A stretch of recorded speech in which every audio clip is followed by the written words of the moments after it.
quero que você abra a sua Bíblia comigo em Mateus 7. Mateus 7. Vamos lá.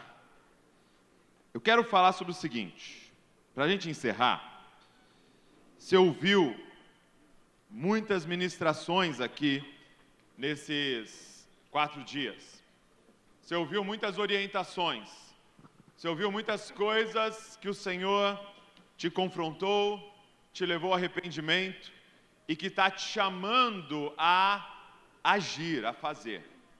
O Sermão da Montanha, Mateus 5, 6 e 7, ele termina com Jesus falando que aquele que ouve as minhas palavras e não as pratica, é como alguém que construiu a casa na areia e o vento vai vir, a tempestade vai vir, os ventos vão vir e vai cair aquela casa. Agora, aquele que ouve as minhas palavras e as pratica, comparado a alguém que construiu sua casa na rocha. Então a diferença não é ouvir.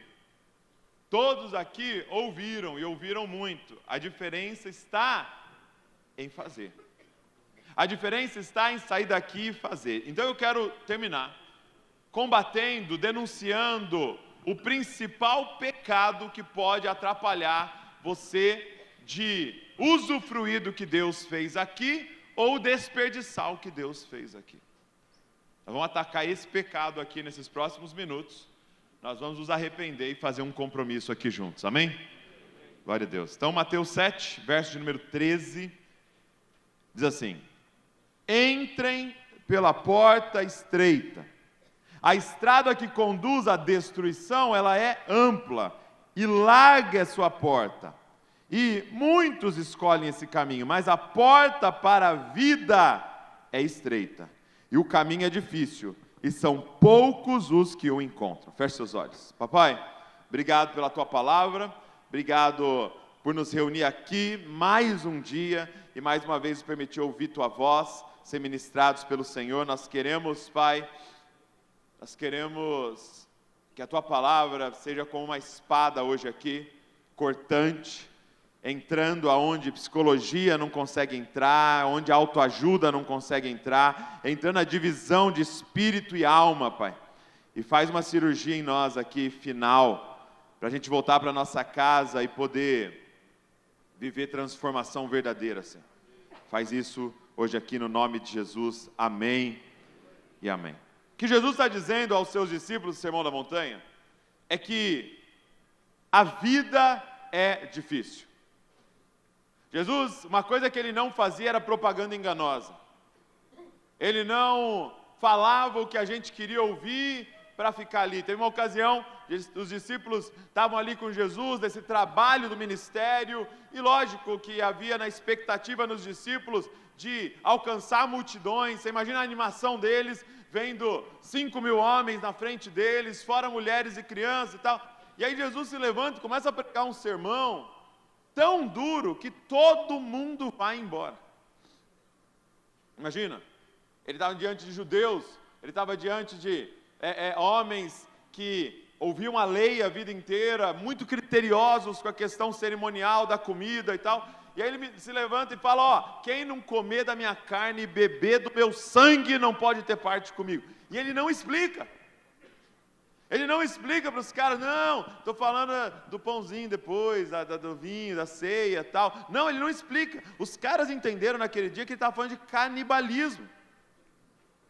Todo mundo vai embora. Os discípulos chegam para Jesus e falam: mestre, assim, a gente respeita tal, mas você está esvaziando a nossa igreja.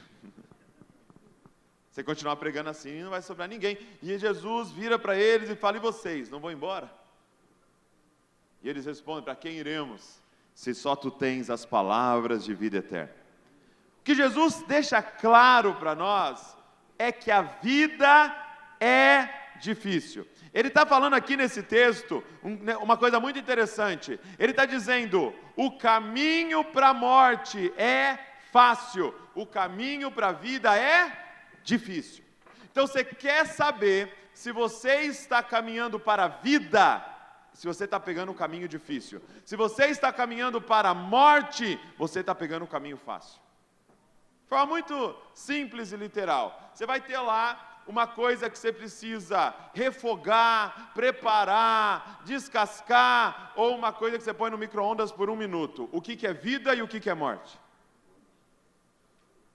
Você pode sentar lá no seu sofá, ligar a televisão e usufruir de um entretenimento fácil. Ou você vai ter que se levantar, pôr uma roupa, ir lá para uma academia e ficar com dor durante 1 hora. O que é vida e o que é morte? Ele está dizendo, viver é difícil. Se você decidiu pegar o caminho mais fácil, você está a passos largos para destruição na sua vida. Ele está dizendo aqui, o caminho para a destruição é largo, é fácil. A porta é larga. O caminho para a vida é difícil. A gente tem um combinado em casa, né? Agora eu posso falar mais abertamente, porque os dois já fizeram 12 anos, é que com 12 anos eu ia falar para eles o segredo da vida. Alguém aí viu o vídeo, né? Eu falando para o Davi no aniversário dele de 12 anos. Eu vou te falar o segredo da vida. E é uma coisa que eu vi o filósofo Mário Sérgio Cortella falando, né? Vem aqui que eu vou te falar o segredo da vida. E eles ficavam esperando, tadinhos, até os 12 anos para eu falar. Aí eu falei para o Davi, seguinte, segredo da vida, Davi, é esse, está preparado? Aí ele, estou preparado, tá. Esperei 12 anos por esse dia. O segredo da vida é, vaca não dá leite.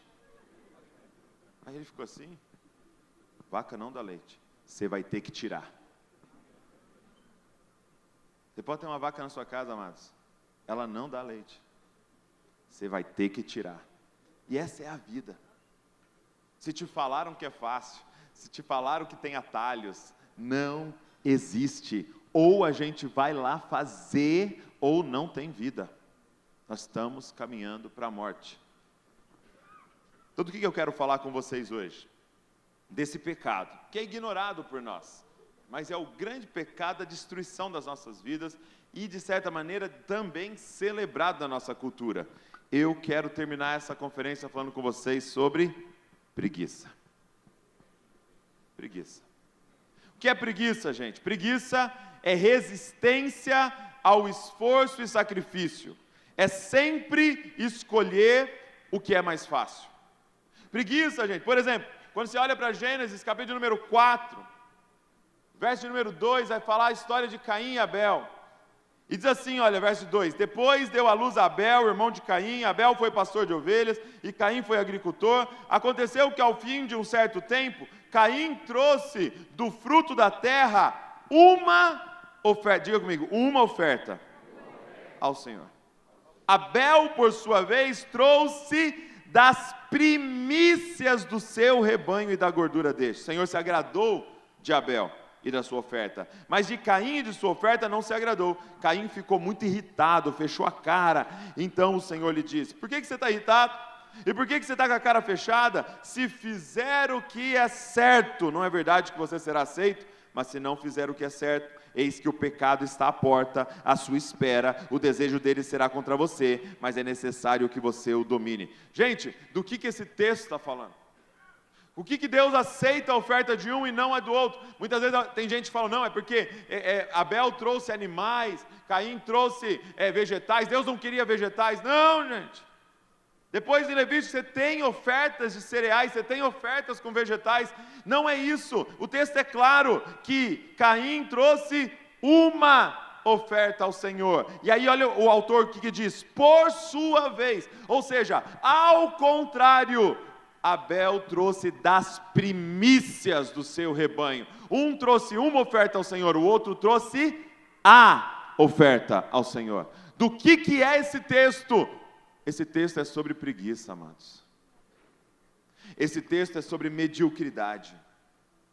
Esse texto é sobre escolher o que é mais fácil. Caim acordou e falou, meu Deus, hoje é o dia lá de que a gente combinou de fazer oferta ao Senhor, pega alguma coisa aí, mas essa aqui está meio quebrada, não, pega, tá bom, vamos lá, só para não ir de mãos vazias. E tinha um cara preparando há 1 ano, um cordeiro sem defeito e nada, e cuidando, e era o melhor, e ele disse, eu vou levar o melhor que eu tenho diante do Senhor. E Deus aceita a oferta de Abel e rejeita de Caim e a Caim. Por que ele rejeita, amados? Porque ele ama Caim e ele não vai reforçar você ser um medíocre na sua vida.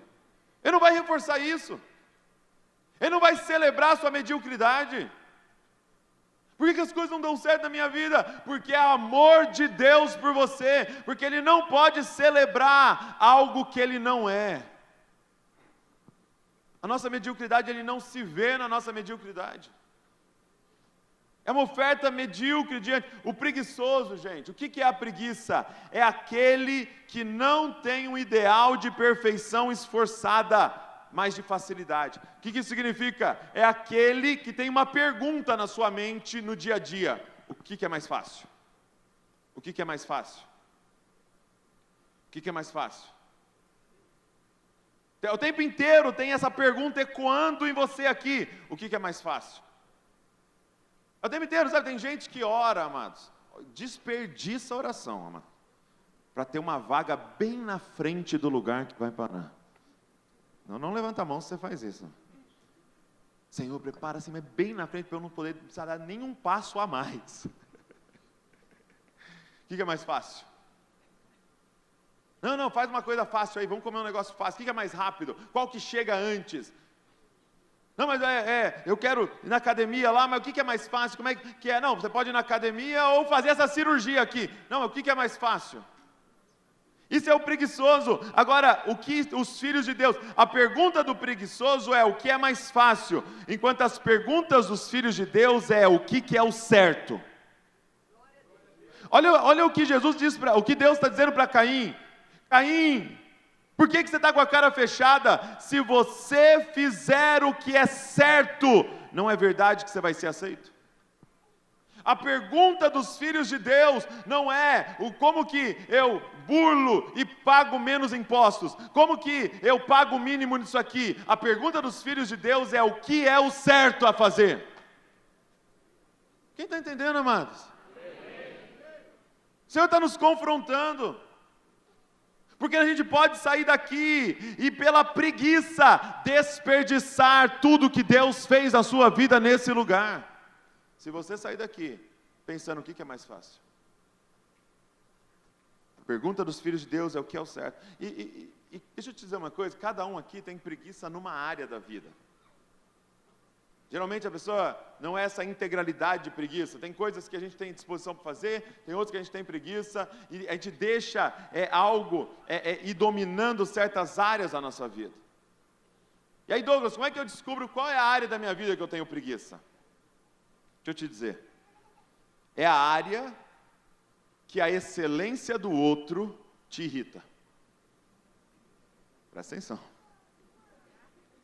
Qual é o problema? O problema é que Abel e sua oferta denunciam a nossa mediocridade. E aí a gente tem duas opções: ou a gente chega para Abel e fala: Abel, você poderia me ensinar a trazer oferta diante do Senhor? Ou a gente mata Abel. Ou a gente se arrepende diante da denúncia do outro, ou a gente destrói o outro, porque aí a gente se sente bem. Qual é a área da sua mediocridade? A que te irrita. Aí você pega aqui e fala: lá, a irmã, postando que foi na academia de novo. Ai, se acha, eu não aguento mais isso. E tal, ai. E talvez ela está até errando, exagerando nisso. Mas por que te irrita? Porque é a sua área de mediocridade. Você não está cuidando da sua saúde. Ah lá, o cara na célula falando teologia, falando nomes de autores. Se acha, sabe? Fica só nisso de teologia, nem tem Espírito Santo. Por que te irrita?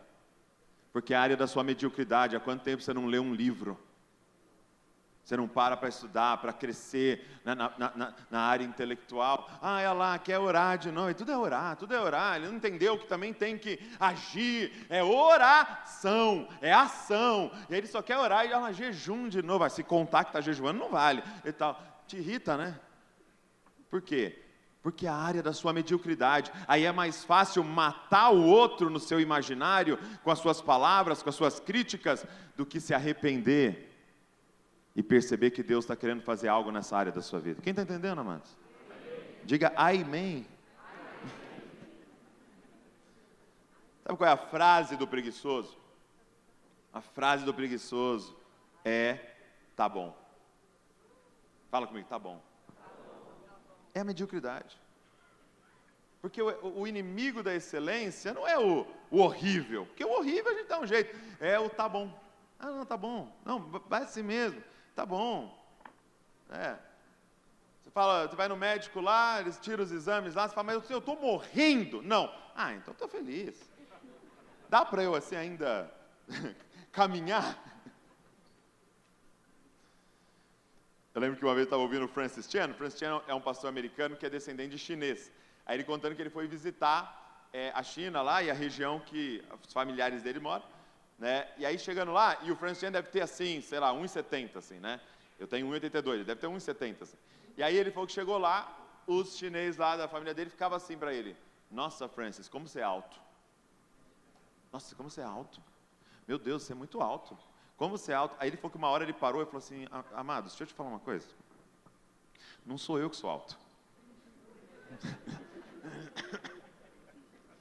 Lá no meu país eu não sou nem escolhido para jogar no basquete. É vocês que são baixos demais. Por que eu estou dizendo isso? Porque quando a gente fala, tá bom, você precisa fazer uma pergunta para você mesmo. Legal, tá bom comparado a quem? Porque a gente é mestre em ficar perto de um monte de leproso, para a gente falar, não, ó, tá bom, né? Ele já perdeu 4 dedos, eu perdi só 1. Né? Bom demais, né? Por que a gente... Amado, vamos conversar aqui. Por que a gente ama esses documentários de gente fazendo umas atrocidades? Aí você assiste lá o documentário da mulher que matou o marido, picou ele e pôs numa mala. Por que a gente assiste isso, gente? Por um motivo. A gente termina falando, nossa, acho que eu sou uma boa esposa, né? Nunca piquei ele. Por que a gente ama falar, nossa, olha, pastor caiu aqui fazendo uma investigação. Investigando as coisas. Terrível. Por que a gente quer ler e saber onde ele foi? Isso aqui postaram qual é o salário dele. O que eu tenho a ver com qual é o salário dele, mano? E aí a gente fica lendo, por quê? Porque nos faz sentir... Pô, tem meus erros, mas eu não chego nisso aqui, né? Não, mas eu olhando aí por aí, até que eu sou um bom marido, né? Ficou sabendo que fulano agrediu a esposa, bateu nela, tá com o olho roxo. Aí você olha e fala, não, tá bom. Como é que é você como marido? Bom, comparado a quem? Como é que é você como esposa? Como é que são vocês como pais? Deixa eu te falar com quem nós deveríamos nos comparar. Mateus 5,48. Para a gente ficar aqui no Sermão da Montanha. Mateus 5,48 diz assim, ó, portanto, sejam perfeitos, como é perfeito o Pai de vocês que está no céu. Só tem um para você se comparar. Com Cristo. Com o Pai. Deixa eu te perguntar, tá bom? Não, você é um bom marido? Comparado a Cristo, tá bom? Não. Você é um bom pai? Comparado ao Pai Celestial, tá bom? Não. E não tem problema. E aí você fala assim, mas Douglas, mas aí nunca vai estar bom. Exato, isso é viver. É nunca tá bom. Porque no momento, Jesus sabia, quando eu li esse texto de Mateus, eu falei, ô Jesus, você conhece a gente, como assim sejam perfeitos, como perfeito é o Pai de vocês que está no céu? Como assim? Isso aqui é impossível. E sim, nessa vida é impossível, mas o que o Espírito Santo me falou é, viver seguindo a Jesus é morrer tentando se parecer com Ele.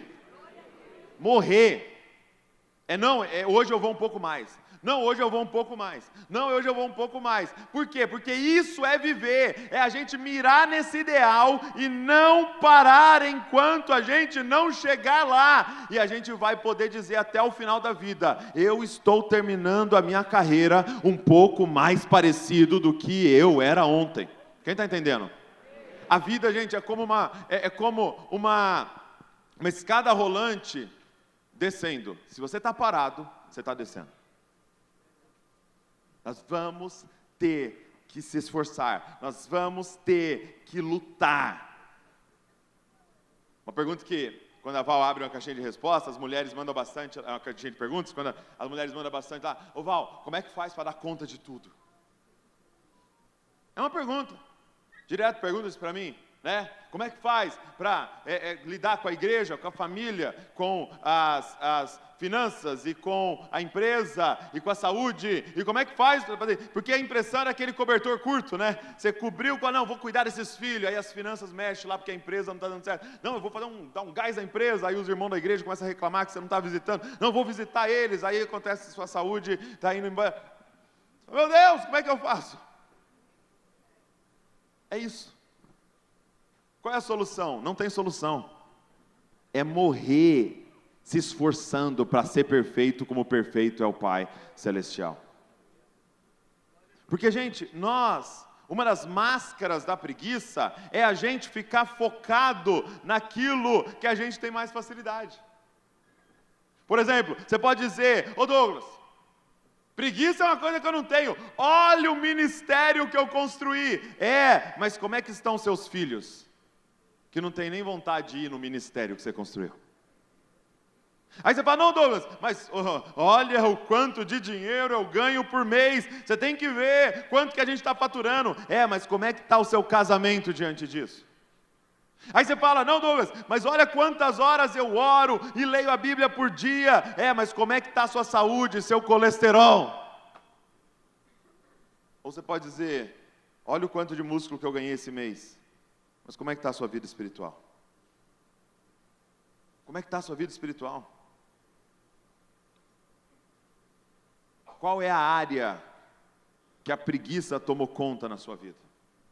E que o Senhor está te confrontando. Por quê? Porque preguiça não é não fazer nada.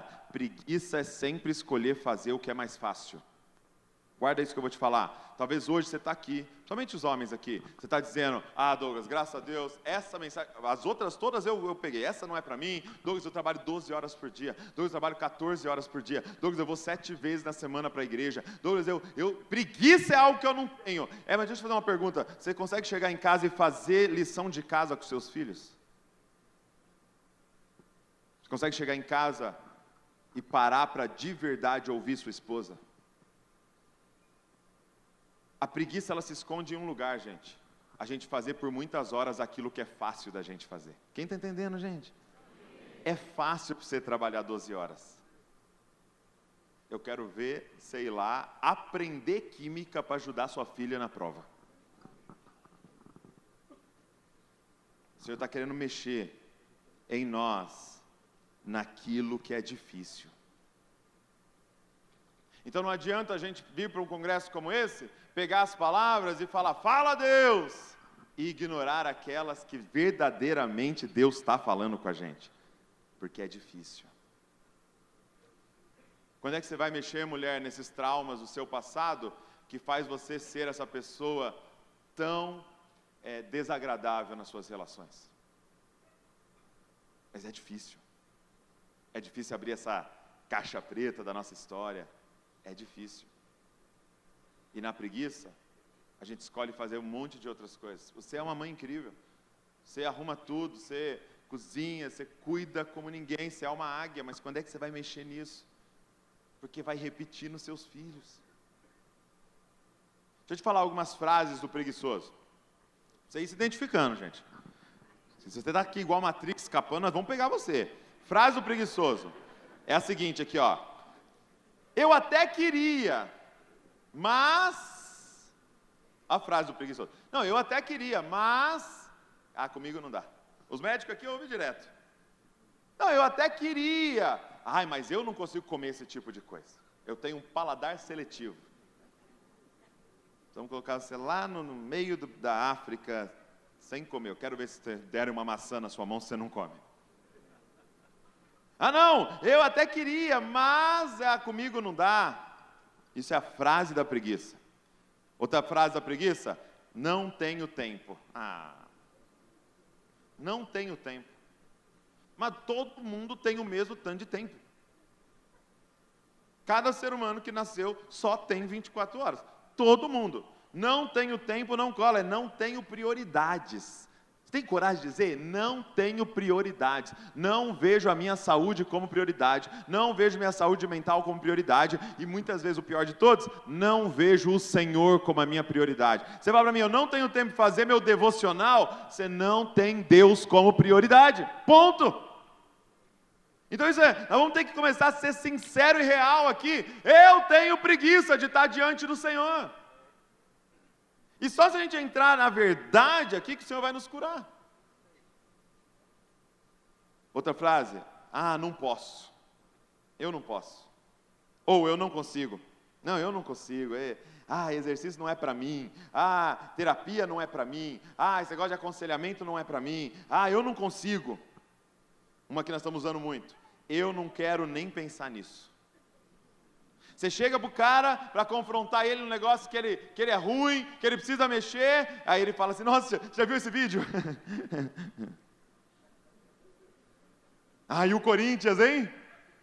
E o Flamengo? O Flamengo virou a sua grande desculpa para não mexer no que precisa mexer, né? Talvez você não usa mais o álcool, a gente usa o futebol, né? Para fugir do que o Senhor está mandando você lidar.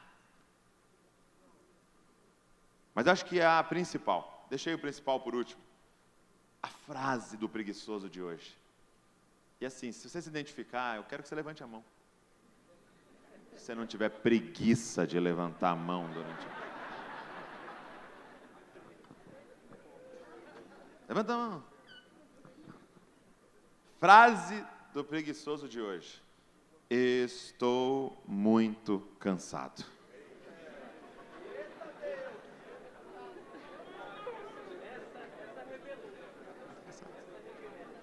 Estou muito cansado. Eu cansado, cansei. Correria. Como é que tá a correria? Eu estava lendo um livro. Chamado, até indico para vocês. É um livro de um teólogo católico. Francis Fauss. É um livro chamado A Preguiça. Amados, é um livro dessa finura, sem brincadeira, tem umas 40 páginas, e de bolso. O cara é um gênio. Porque era para o público-alvo dele. Livro A Preguiça. Se ele faz um livro desse tamanho... Deixa eu te dizer um tipo de público que não acha Deus aqui. Olha o tamanho do livro que o Senhor deixou para a gente achar Ele. Tem um tipo de público que não vai achá-lo. É quem decidiu não buscá-lo de todo o coração. Então, um livrinho desse tamanho assim. Aí, ele começa a falar das máscaras da preguiça. E aí, uma das máscaras é o cansaço. E o Francis, ele constrói uma parábola, né, para explicar, né? Ele fala assim, então imagina um marido trabalhando o dia inteiro, das 8 às 6 horas da tarde, trabalho estressante, gerente ali no cangote, querendo metas e tal, e aí ele cansadão, 6 horas da tarde ele chega no apartamento, parece um moribundo, né? Aqui ó, gravata, sabe, já frouxa a gravata aqui ó, chega, a esposa já sabe, então ela já prepara o caminhão, ó, seu pai está chegando, ó, está cansado, não fica trazendo problema para ele, deixa ele dar uma respirada e tal, e aí já prepara os meninos já, aí o cara chega e fala, e aí amor, nossa, meu Deus, que dia, e tal, parece um caminhão me atropelou, e aí ele entra moribunda, aquelas olheiras assim, aí senta no sofá, aí pega o controle, aí você quer alguma coisa? Traz uma coquinha para mim lá, aí ela vai lá, o menino leva uma coca pro pai, aí o pai tá lá assim, largado, né, passando lá assim, não para em canal nenhum, né, coisa de homem, não para em canal nenhum e tal. E tá mal, cansado. Não é para menos, né, o cara trabalha o dia inteiro. De repente, o celular dele vibra. Ele olha, o irmão da igreja.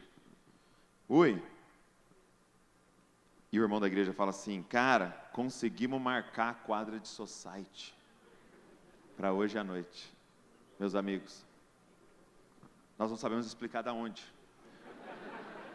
Provavelmente seja de outros planetas. Vem uma energia sobrenatural. Entra naquele homem. Ele se levanta. Muito parecido com um Ronaldinho Gaúcho, um Ronaldo Fenômeno no seu auge. ele se levanta e fala: amor, o pessoal da igreja marcou o society, você sabe onde estão meus equipamentos aí, minha chuteira, meu meião, onde está? E aí ele vai, prepara a malinha e faz tudo e sai para correr durante 2 horas sem parar. Alguém que estava cansado. Então a próxima vez que vier na sua mente: nossa, eu estou muito cansado, você vai ter que fazer uma pergunta para si mesmo, se você tiver coragem: cansado para quê?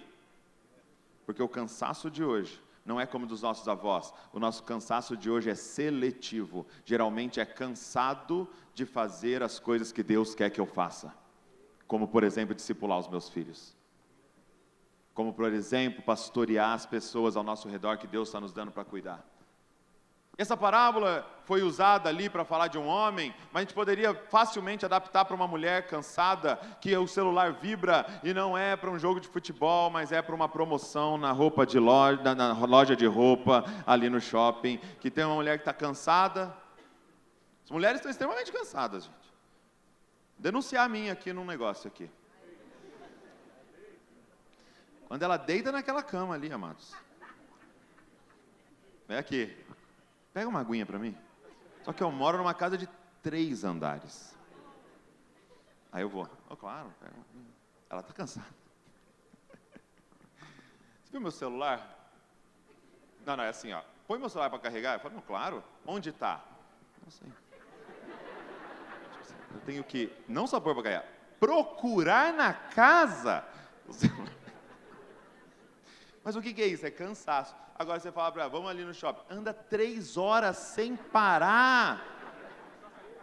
Carregando aqui, ó. Fazendo landes. Estou muito cansado. A pergunta é: cansado para o quê? Cansado para o quê? Vou te dar uma dica. Chega para sua esposa e fala: amor, tá pensando a gente ir no shopping, dar um passeio, está cansada hoje? Aí se ela falar: não. Aí você fala: não, pensei bem, vamos ficar aqui, vamos namorar.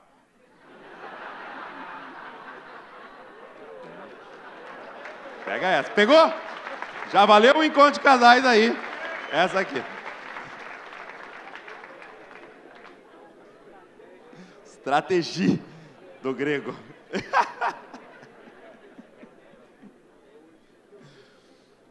Geralmente é cansado para ser virtuoso. Cansado para fazer a vontade de Deus. Sabe, na nossa igreja hoje tem um monte de gente e a gente trabalha com pequenos grupos, como várias igrejas aqui. E é uma dificuldade, cara. Tem pequenos grupos com 40, 45 pessoas. Aí eu falo: meu amigo, a gente precisa multiplicar isso aí, né? Não dá para cuidar de 45 pessoas numa casa, começa até a estragar a casa das pessoas e tal. E aí os líderes falam: cara, ninguém quer abrir a casa. Mas Douglas, como é que eu vou abrir minha casa? Vou dar uma noite para o Senhor. Né? Te adoro um Deus que morreu numa cruz por nós. Mas é verdade, uma 4ª noite da sua vida, né? Realmente é demais. Como é que vai deixar entrar lá em casa? Eu acabei de comprar um sofá novo. E criançada vai sujar. Entendi, quem te deu esse sofá foi o inferno que te deu esse sofá. Porque se esse sofá te impede de fazer a vontade de Deus, não foi Deus que te deu esse sofá. A gente tem falado lá que está proibido ter sofá branco, se você tem problema com isso, e tapete branco. Não compre um sofá branco com tapete branco, se for impedimento da igreja estar na sua casa. Você tem seu carro há um tempão e ele não tem uma manchinha, é porque o diabo está cuidando do seu carro. Porque os carros de Deus dizem assim: trazemos em nós as marcas de Cristo Jesus. E geralmente é chiclete, sorvete, essas coisas, do monte de criança que está pondo para andar naquele carro, e um monte de gente que está levando de um lado para o outro nesse carro. São as nossas desculpas. São as nossas desculpas para não fazer a vontade de Deus. Preguiça, cara. Preguiça. Beleza. Mas para a gente encerrar, como é que faz para vencer a preguiça? E o que eu queria dizer para você, para vencer a preguiça, você vai ter que fazer 2 coisas. Primeiro, nós vamos ter que mudar a nossa forma de enxergar a vida. Amados, estão mentindo para nós numa pregação atual, satânica. Como é que você enxerga a vida? Tem duas formas de enxergar a vida, a errada e a bíblica. A forma errada de enxergar a vida é que a vida foi feita para aproveitar. O que estão dizendo é que o que importa na vida é passar bem, usufruir os prazeres da vida e fazer só o necessário sem se complicar. É isso que é a vida. A vida foi feita para aproveitar. Então aproveite a vida, carpe diem, hakuna matata. É lindo viver. Hakuna matata.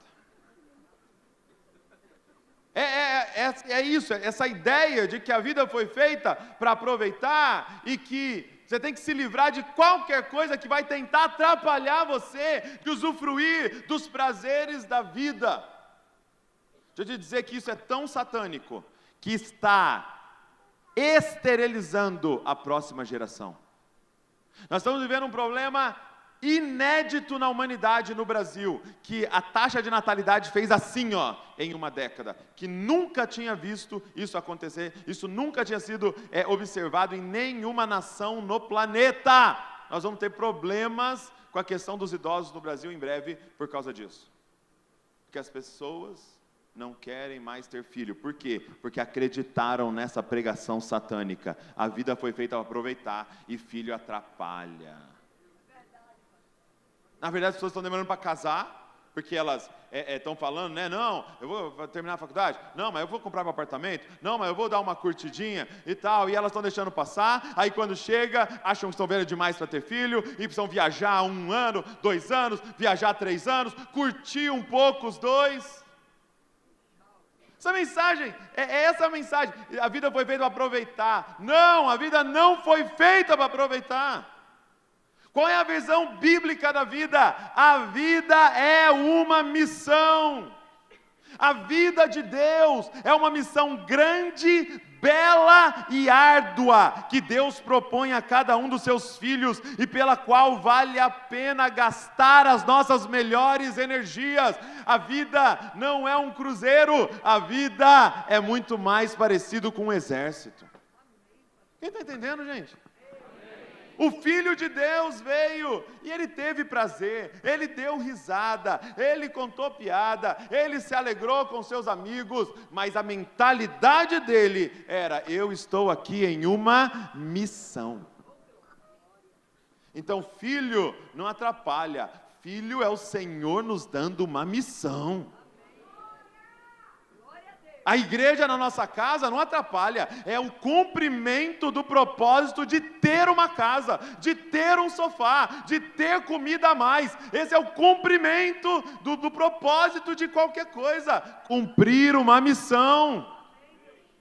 Casamento não me atrapalha, casamento é minha missão.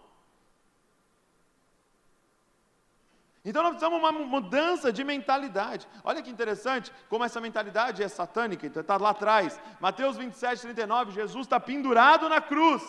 Verso 39 diz assim, os que iam passando blasfemavam contra ele, balançando a cabeça e dizendo: ei, você que destrói o santuário, em 3 dias reedifica, salve a si mesmo, se você é o Filho de Deus, e desça da cruz. Olha isso, se você é o Filho de Deus, salva a si mesmo e desce da cruz. O que eles estavam dizendo? Não tem como um filho de Deus estar sofrendo. E o problema era o seguinte, é que a cruz era Jesus ensinando o que um filho de Deus faz. Você quer ser meu discípulo? Negue-se a si mesmo. Tome a sua cruz e siga-me. Como é que eu sei que é um filho de Deus? Tem uma cruz nas costas. Está vivendo uma missão. Então pega a sua esposa nas costas. Estou brincando, estou falando.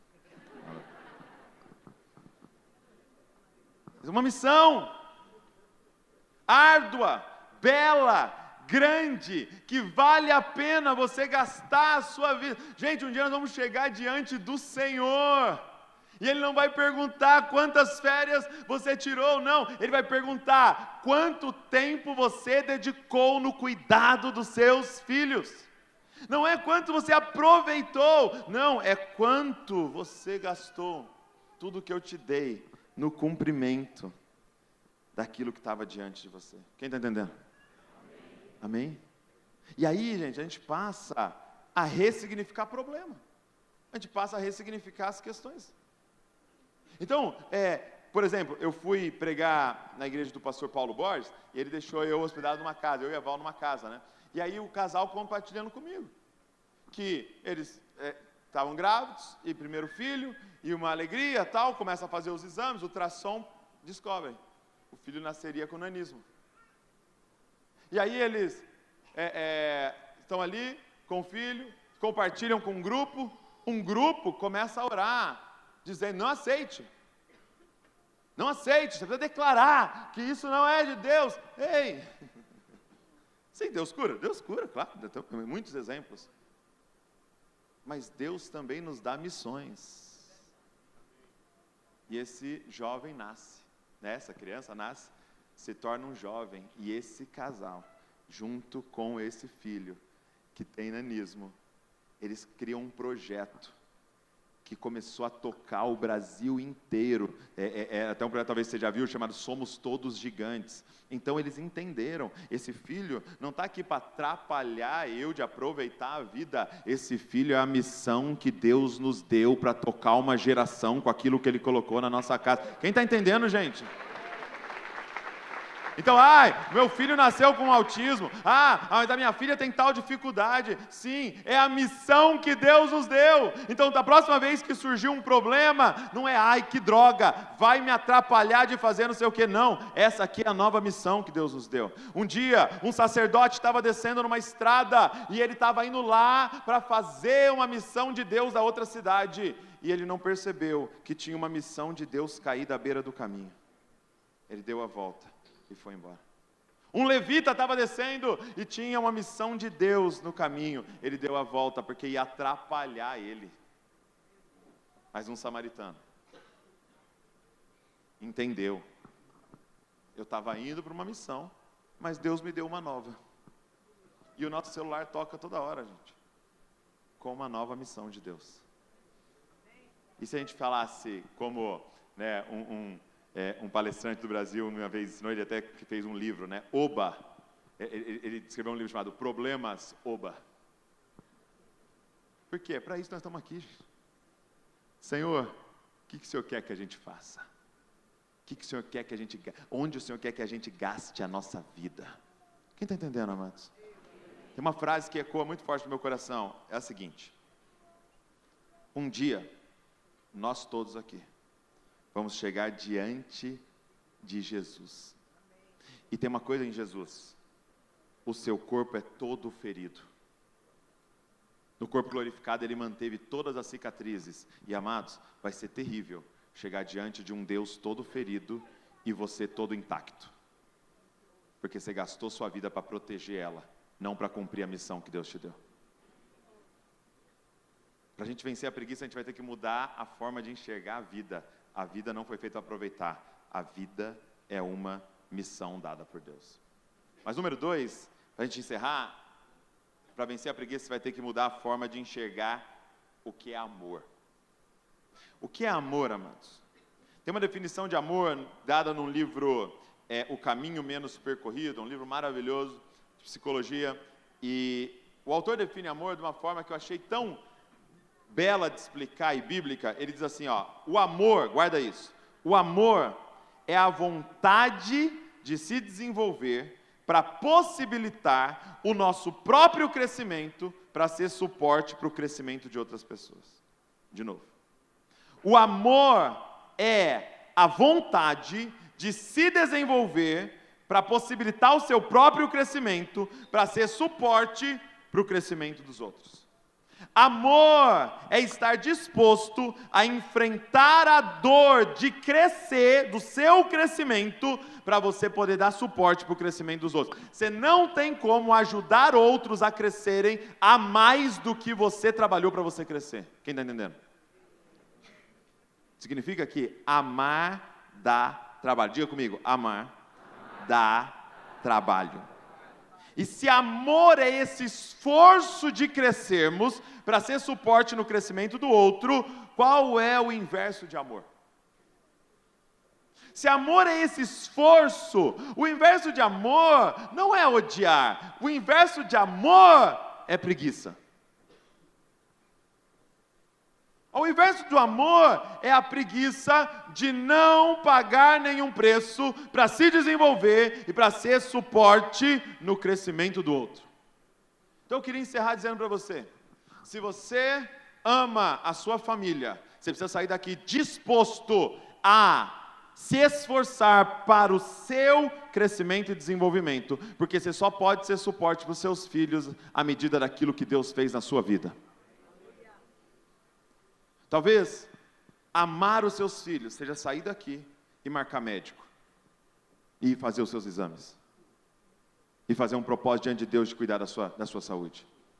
Talvez amar os seus filhos não é fazer cartinha e dizer eu te amo, é você sair daqui e você ir marcar terapia, e ir mexer nesse seu passado, nesses seus abusos que você sofreu, nessas coisas que aconteceu com você, que você nunca mexeu, mas que você vai passar para a próxima geração. Talvez amar é você chegar no gabinete do pastor e abrir o seu coração e a sua vida e pedir ajuda para você mexer nisso aí que você não quer mexer. O que é amar? É a gente sair daqui disposto a fazer o que é difícil, fazer o que dói, para que a gente possa se desenvolver, para que verdadeiramente você possa ser suporte para o outro. Sabe, uma vez o pastor Luciano Subirá foi lá na igreja e ele foi falar, né, ele estava fazendo aquela tour em relação à saúde e tal, e quando ele encerrou, eu fiz uma pergunta para a igreja, né, eu falei, gente, quem aqui, e eu posso estender essa pergunta para hoje, quem aqui está disposto a morrer por um filho? Quem aqui estaria disposto a morrer por um filho? Levanta a mão assim. Aí eu falei, por que então que você não tem coragem de viver para o seu filho? Quem aqui está disposto, se fosse necessário, daria um rim para o filho? Quem aqui daria um rim? Não, transplante é só você daria um rim. Todo mundo aqui. Então por que você não tem coragem de cuidar do seu rim pelo seu filho? Você sabia que quando você vai no médico e ele fala assim, teve tal doença na sua família? Teve tal doença na sua família? Ele não está perguntando porque está somente na sua genética para você ter a doença. Não é por causa disso, você sabia? Ele está perguntando porque ele sabe que geralmente o estilo de vida da sua família de origem é o seu, então vai desenvolver as mesmas doenças. Você vai passar as mesmas doenças para os seus filhos se você não lidar com o que o Senhor está mandando você lidar. Você quer amar? Mexe no que tiver que mexer. Chega de preguiça. Chega de preguiça. Chega de escolher o que é mais fácil. Vamos pôr a mão no trabalho que Deus está mandando a gente fazer. Amém? Fica de pé no seu lugar. Eu quero orar junto com você. Seguinte. Eu e você.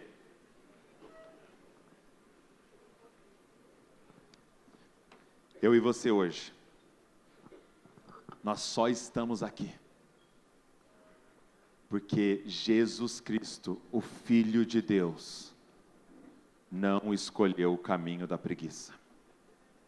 Nós só estamos aqui porque Deus, o nosso Pai, não decidiu ir pelo caminho do que é mais fácil. Todos nessa sala, todos da humanidade pecaram, todos se rebelaram contra Ele, e Ele poderia muito bem, com justiça, escolher o que é mais fácil. O que é mais fácil diante daqueles que se rebelaram? O que é mais fácil diante daqueles que deram as costas para Deus? O mais fácil é pegar todos eles, juntar e condenar eternamente, lançando eles no inferno. Isso é o mais fácil, mas Jesus, na reunião divina da Trindade, perguntou o que é o certo. E disse, eu vou